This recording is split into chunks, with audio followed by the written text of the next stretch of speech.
Hello everyone, it is my real pleasure to be here with you today and a special thank you to the Barcelona Economic Week for their very kind invitation. My name is Mats Granyrd and I'm the Director General of GSMA. I'll just take 1 second to explain to you what the GSMA is. We are an industry association uniting the world's mobile operator, but also a large extent within the wider tech industry. So today we have roughly 5.2 billion mobile subscribers, which is roughly 2/3 of everyone on this planet have a mobile phone. So it's an awesome platform. Now, if we would look at the economic impact, we generate roughly $4.1 trillion in economic impact, which is the size slightly larger than Germany's. We would take Germany's place as the 4th largest economy in the world if we would be a country.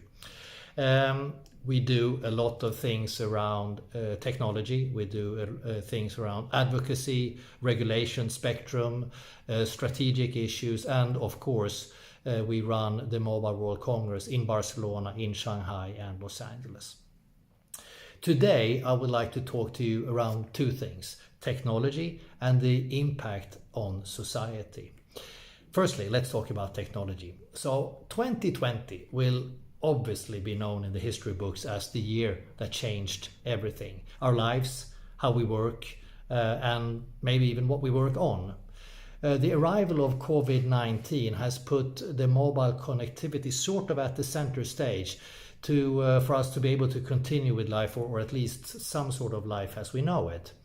And life has continued thanks to the business vision of this industry, which has over many years invested in a robust and resilient networks that we are so much relying on today.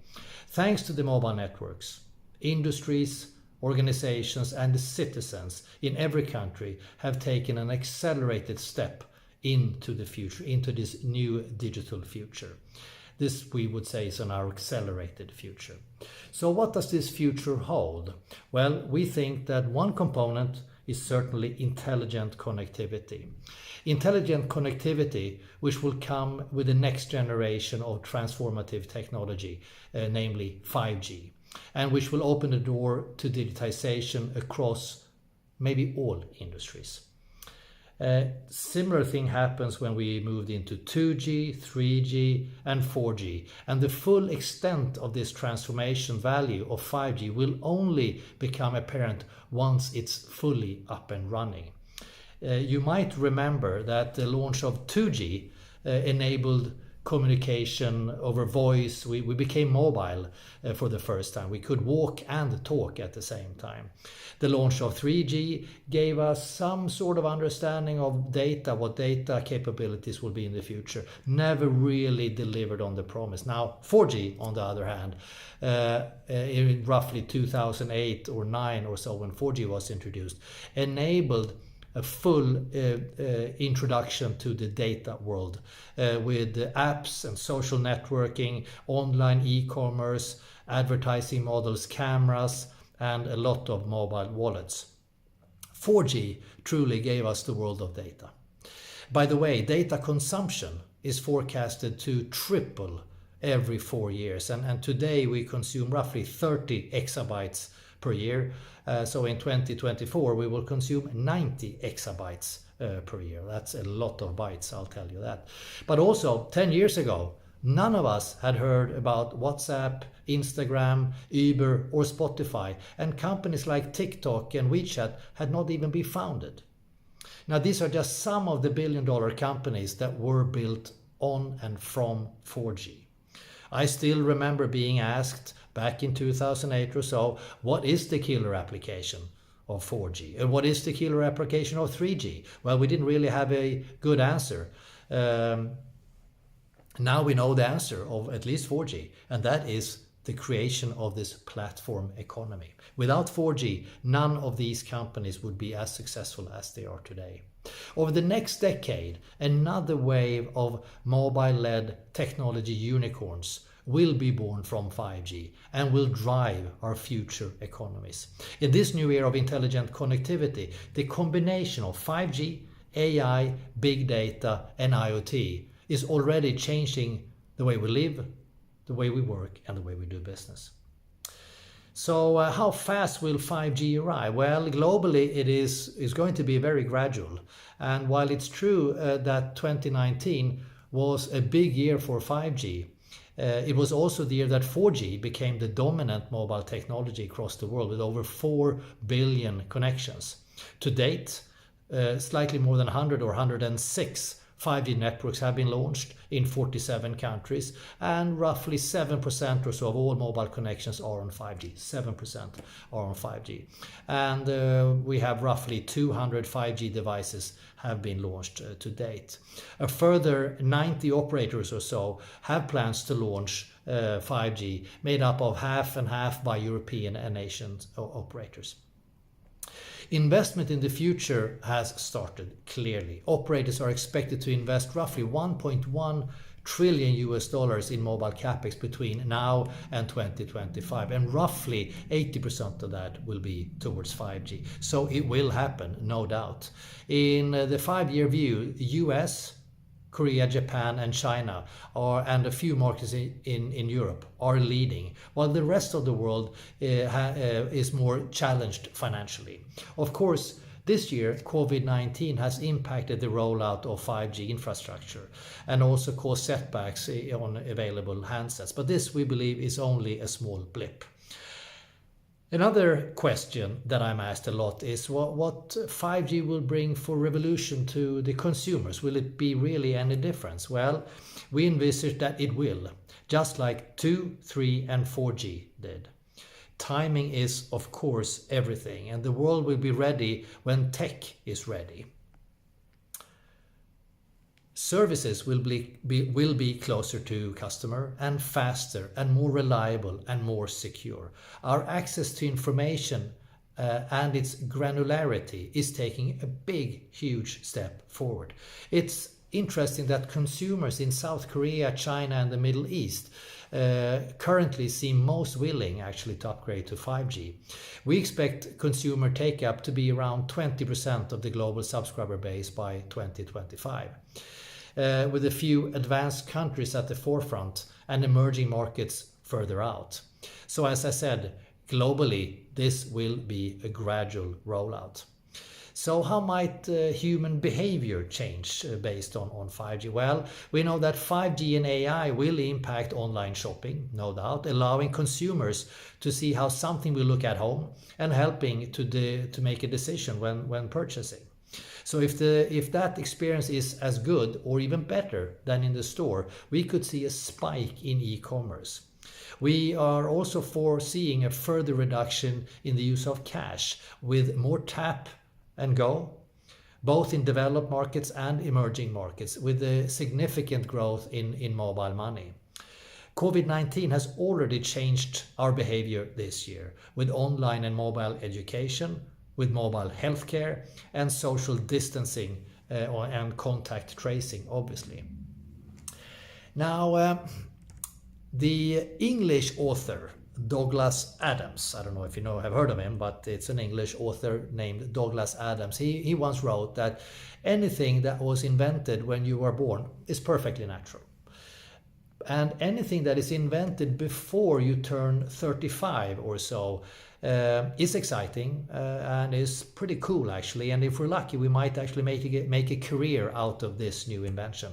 And for me that was perfectly, because that's exactly what I did. But he also wrote that everything that is invented after you're 35 years or so should be regarded with some degree of skepticism. Is this really needed or is it just unnecessary?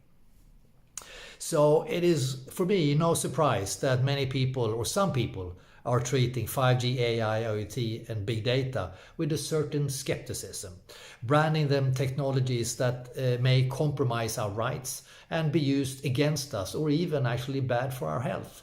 Now, not too long ago, I read a really interesting article from a famous Swiss scientist, and his name is Konrad Gessner. I don't know if you've heard of him. Konrad Gessner is his name. And he said, and he claims that in this world, the overflow of data can actually be harmful to our health, our mental health and our physical health. Well, I don't know if he's right or wrong, but what one should know is that Konrad Gessner died in 1565, and what he was referring to as an overflow of data was the introduction of the printing press. So nothing is really new around under the sun. Let's now talk about society, the impact of society. Well, in 2016 at Mobile World Congress here in Barcelona, the mobile industry was the first industry to fully commit to the 17 Sustainable Development Goals. And we have today, or actually a week ago, just released our 5th SDG impact report, measuring our progress against the 17 SDGs, the Sustainable Development Goals. The resilience of networks this year means that SDG number 9, industry, innovation and infrastructure, where the mobile industry continues to achieve its highest impact. And this year, we have also seen that people who are already digitally excluded are disproportionately affected by this pandemic. Mobile operators continue to provide data for access to vital information, including, of course, health and education. In fact, SDG number 4, quality education, is where the mobile industry has achieved its most improved contribution over the last 5 years. The mobile industry has enabled advancements in equality, diversity, gender, health, and financial inclusion. Now, this is what I call ethical leadership, and taking a strong stance on ethical leadership, focusing on the needs of society. In 2019, also at the MWC in Barcelona, representing over 50% of the industry's revenues, 31 mobile operators are committed to reducing their carbon emission in line with the Paris climate agreement. And half of these, so a quarter of the industry by revenue or so, are committed to a net zero emissions by 2050, and some as early as 2030. I believe this is the most progressive of any industry in the world, and I feel very proud to be part of this industry. Now, if we look forward to being back in Barcelona at MWC 21, which is now rescheduled to be end of June, 28th of June to 1st of July next year. We are committed to ensuring that MWC 21 can go ahead safely and offer the unique experience that has made it the world's most important mobile ecosystem events. Of course, the health and safety of our exhibitors, attendees, staff and people of Barcelona are of paramount importance to us, and we will continue to work closely with the host city parties to make sure that it is a safe event. Our vision at the GSMA is to unlock the full power of connectivity so that people, industry and society thrive. The mobile industry will continue to do just that. Invest in a robust and resilient mobile networks infrastructure so the world can continue to adapt and evolve. Innovate so that applications that we can't even imagine in 2020 will be driving whole economies in 2025. The mobile industry is the great enabler across industries and across society. And Barcelona is the city that welcomes us to do business every year, allowing us to build this accelerated future. With those words, thank you very much and enjoy the week. Bye-bye.